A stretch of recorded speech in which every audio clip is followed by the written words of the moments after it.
We are moving closer to the Fairy Tail collab and the 7th anniversary. Before we can set our eyes on those, we got just one more update to go through, or in which this update features Leya and Elvis. Now, what is so interesting about them? Well, I first want to go over the character that I'm planning on pulling, which is Leya. She's an AoE DPS and you guys already know how much I love them. She's a physical DPS that's part of the Glory Strategy Meteor faction who can either be Flyer or Infantry class that will need Hoffman for her bond. Her talent increases her attack and defense. Before using her skills, she gets Radiance that grants immunity and reflects silence for 1 turn. When it is obtained again, its duration is refreshed and increases it by 1 up to 5 turns. If her skills deal damage, she can act again. First thing first, I want to bring up that she needs to be at 5 stars if we do plan on using her, just so that way she becomes really effective, since the act again is only a 2-turn cooldown. Let's look at her 1C skill before we take a look at those first. She applies herself with Oath of Eternal Day that increases her AoE range. If she has no debuffs, then she can act again. So realistically, she can act again twice in the same turn. Very huge as a flyer. You're going to be always using this first thing, even as an infantry class, for a very insane range. Now let's take a look at her AoE skill. This 2C here is what you'll always be using first since it's her best reach tool. It disables armor or lower defense, then it switches to another skill, which is way better cause although it's only a single line, she teleports to the end range, which is Sword Dance that disables healing. You even get a stack of Radiance. Lots of people will end up using the first skill since the second part of the skill does way better damage overall since you're essentially dealing 2 AoEs in 1 single action. Not only that, she ends up going further than normal to perform her AoE, which then, act again, which is usually followed up by her 3C skill. She will need her Radiant stacks so that she can attack first and even heal from a passive, which you'll always have no matter what, so it's no big deal. This one has a higher damage multiplier attacking in 1 ring, which is 2 ring with her 1C. I'll still a buff depending on the Radiant stacks up to 3. If it's at 5 stacks, then it's reset to 1, while also having a insta-kill effect if they're below 50% HP, or deal fixed damage in PvE. Overall, she's great. Am I glazing her just because she's an AoE attacker? No. If I'm being serious, she's great. She is what I would imagine how Leonhardt would be, or could be, if he ever got a buff. Rest in peace, my goat. There's no bad option whether if you want to go flyer or infantry, just know that her flyer path gives her better mobility and damage while her infantry gives her a massive range with the balance blade if you have that. Though her mobility will be limited even with wings. It's because terrains and all that stuff. It's all preference, so I can't really tell you what you should pick, only with builds. But yeah, she's pretty straightforward. Always use her 1C before doing an attack, then make sure that you do have the first part of her AoE be used so that you have the secondary part of it, since it's more damage and you can apply a debuff. Then you launch her 3C to maybe hopefully kills, and if she doesn't kill, then her passive should save her. Although I should say that keyword should, because it only really works against melee characters. If she gets range attack, then she is screwed. Stunning as well. I should say that her passive should save her, but in a lot of cases, normally you would see characters with revive or maybe even be invisible or something like that. But Leya doesn't really have anything as incredible like that. Just the fact that she's gonna be attacking first is her only saving grace. But yeah, her skills really need to connect to each other so that you are seeing some meaningful damage. But yeah, and she can actually kill. She can actually end up killing. If I were to say a negative, her passive is what we literally just talked about, and also her skills need to connect each other because her 2C isn't a lot of damage, and of course her 3C is hitting a lot. So yeah, it's just no matter what, she is going to be doing quite a ton of damage, but only for that to work, they need to connect to each other as always. And of course the biggest thing is that she needs to be at 5 stars. However, if you want to try to use her in PvE, thankfully she should work just fine there, because her talent allows her to act again as long as she's using a skill to attack. Just treat her like SP Sherry, the best example. She does have 3 single target skills to make good use of, all of which have low cooldown. Downside is that you need someone to buff her up. Is she worth the summon? Yeah, she can be. She's a great AoE attacker in the PvP side of things. In PvE, not really worth it just cause, you know, you got better DPS out there. She is someone that you can have fun with and generally be your strongest DPS. But you can easily skip her. If you want to pull for her just because you like the character, then go ahead. I'm not gonna tell you no. Next, let's talk about Elvis.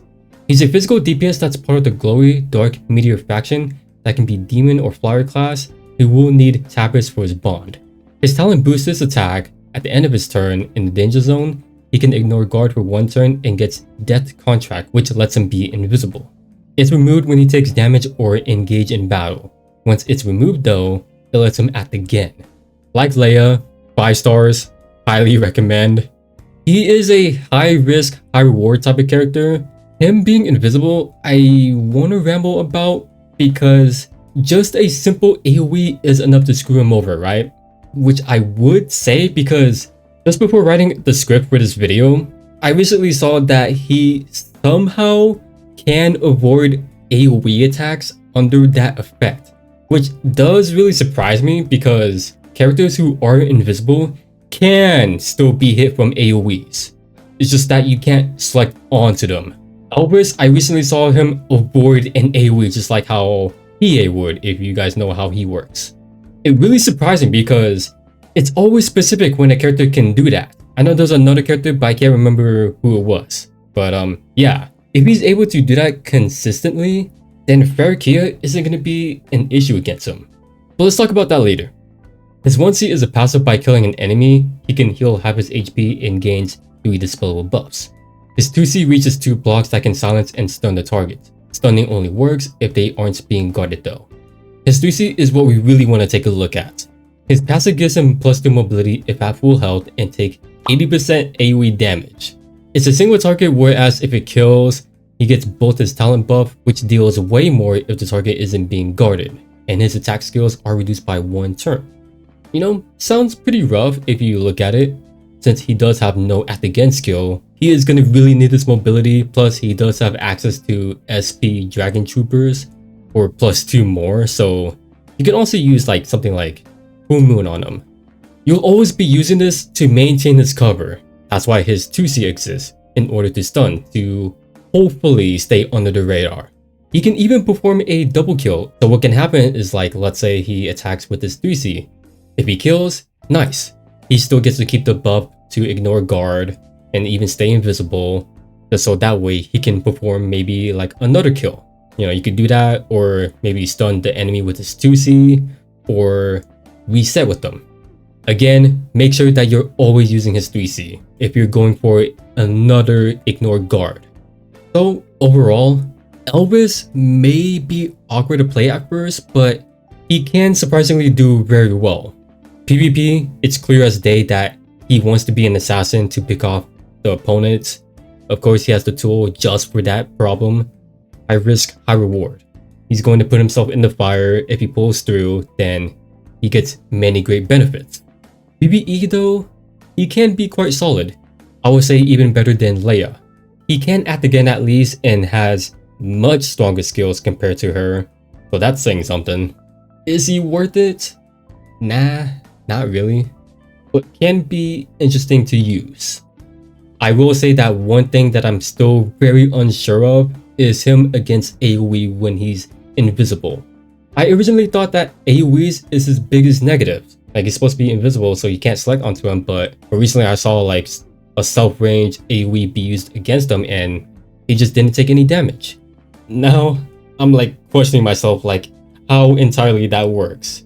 Because if he's able to stay invisible even after being in an AoE range, then that makes his viability a lot better than I originally thought. Now for some new SP soldiers. First is for the Templar Knights. They have a boosted magic defense with a general attack and defense boost that grants 20% more fighting demons. This is like me splitting a banana while I give you the brown part and I get the yellow fresh part. That's like the best way I could put it. You know, people mainly use them to survive magic attacks anyways, and it's still there even in base form. Just that now, if you want to attack with them, they can do a solid job at that. Next is Holy Pegasus. Now they can do more damage when attacking, which I'm so glad. They were always very good. It's just that like, they can never provide the necessary damage. Very worth it if you ask me. Last is another good one. Whirlwind Pegasus, the archer one, which has pretty much the same buff as the Holy Pegasus, which is also very good. Survivability is like their main thing. It's that now if you want to deal damage with them, they can do a solid job at that.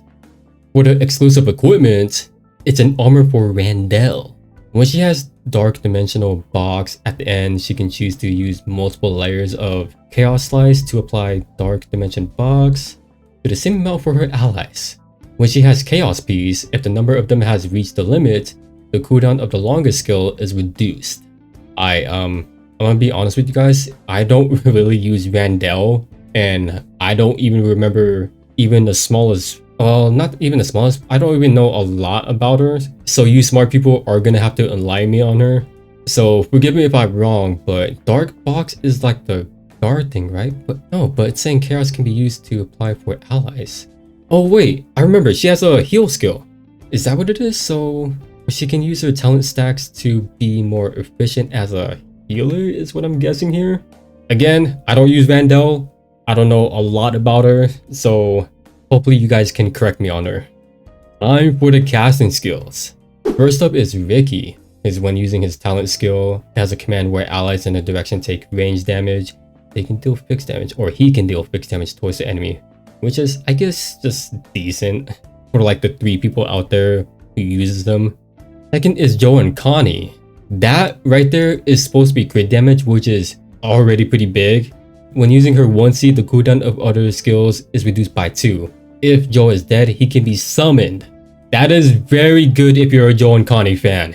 This was like her biggest weakness, and I know this firsthand since I did use her a lot. Joa gives us so much benefit that without him, Connie sometimes feels very unplayable. So the fact that he can now be summoned again makes Connie usage better. The compatibility with Joa means her 3C range is more effective, being able to ignore guard and even sniping as well. Very, very fantastic. Now we get to move on to the banners that I think you will be very interested about. Awakener makes a return. I can't stress this enough. I highly recommend everyone to summon her if you don't have her already, since she is going to be the only viable tank faction buffer, and there is no one like her in the game so far. On the second week, there is Apotheosis 2 if you're interested in him as a DPS. There is Wenham 2 if you're still interested in him. Also in the second week is a raider for Randell, who is an incredible debuffer and support DPS. That will slow and screw over a skill cooldown, who can tank and even do some healings. Very good stuff to see right there in PvP. Even quite viable in PvE as well. On the third week is a raider for Relier, who is a strong AoE attacker, and there is Precia too, who is just like the one that you want for bonds. Then on the fourth week is a Destiny banner for Lightbringer, who can still be a fantastic tank, is still a fantastic tank, especially for holy teams. As for the content you can expect, the event farmable event where you can get a free Tabris or Hoffman or SSR shard. What you should pick up is up to you to decide, but if you really can't decide, then pick the one that you really need for bonds. You got a Portal Leap chapter, Angelica's prize roulette for the soldier skins, it's a rerun, a 7-day login event. This one here is pretty much the Anarchy thing where you farm the daily stuff for the materials and exchange them for rewards.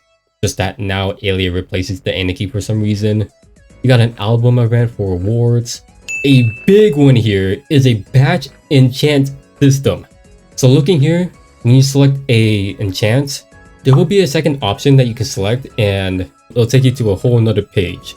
You are able to filter it to your liking, so on the right side you can customize it to whatever percentage that you're looking for. Those green numbers you see there shows that 1% means this flat number. So if I were to say like, if you get 2% attack, that would be 10 attack. On the bottom, you can enable it so that it meets either 1, 2, 3 condition.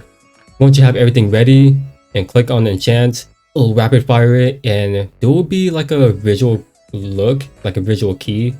So you end up seeing like a yellow glow showing that it's usually a solid enchant, and there will be a rainbow glow showing a really good enchant. Really good stuff to see right there. They barely ever touch on enchants, so yeah. Like after like 7 years, they barely even do anything with it. Because like the only like other huge thing is like what? The customizable one, where you have a preset enchant, get a gear that you want. But now they're probably realizing that, yeah, our enchant system freaking sucks. We haven't really touched on it, we gotta do something about it. So instead of enchanting 1 by 1, we can now do like 50 in a matter of seconds and still see horrible results. Man, I remember spending like 200 rolls and still nothing. Gotta love this game. Now with the new skins, I go light for Leya and Elvis, which look alright. Not a fan of Leya. I don't know what happened here. Her head looks smaller than her body. But Elvis looks pretty solid. I like his a lot. It's like one of those things where like a before and after picture. Like you see the major difference between this one and his base look. It's like the same case with Emir, which is definitely a story thing, I would presume. In the store, there will be a skin for Saffrine, which I think it's Chinese New Year theme. I'm pretty sure it is. I'm really not familiar with the tradition. It looks nice though, I might actually cop it. Then a martial auto skin for Randell. You cat people gonna love this one. For me though, I'm on the Hopium train for an Angelina wedding skin. Or even an SP Angelina. Come on, Zon Games, please, please, please, please, make it happen. Alright, so that was about everything, if not most of everything to expect in this update for Global. As always, you should expect some changes here and there. And I'm sure that you guys are all aware, next month is the Fairy Tail collab. Then after that is the 7th anniversary. Fairy Tail, never coming back. It's rare that they ever do reruns. The 7th anniversary, Baba, very, very good character. Your boy is planning on summoning for them, but I am going all in on the Fairy Tail collab. I am so very excited for it, and I'm sure that you guys are as well. And I do plan on making a video going crazy on the summons. And maybe even do a video on them too, like maybe a lot more than just like showcase. We'll see. Oh, and speaking of summon, Leya is the only one that I plan on getting. AoEs will forever be my favorite playstyle, so I don't really care too much about Elvis. But you can expect a video on Leya, and if I manage to get Elvis, I may make a video on him, but if I don't get him, then I wouldn't expect a video on him, because I'm just more really hyped about Leya. So yeah, I'm really excited for her. There's also the enchant system. I can't wait to try that out and still get some horrible ones. And there's even a free tablets in Hoffman. I do have tablets maxed out, so I might actually end up getting Hoffman. If not, then those SSR shards to prepare for Urza. I cannot wait. It feels like I'm always cramming in Fairy Tail every chance that I get, but I can't help it. You guys know how excited I am for that. Just one more month, and they'll finally arrive to Global. Anyways though, that is all I got. If you guys did enjoy this video and you want to see more, feel free to leave a like on the video and subscribe. Even share the video too. While you're at it, do feel free to leave a comment down below if you're excited about this update or you're preparing for the collab and the anniversary. With that being said, I hope you all have a good rest of your day, and I'll see you all next time. So yeah, thanks for watching. Your fellow Z.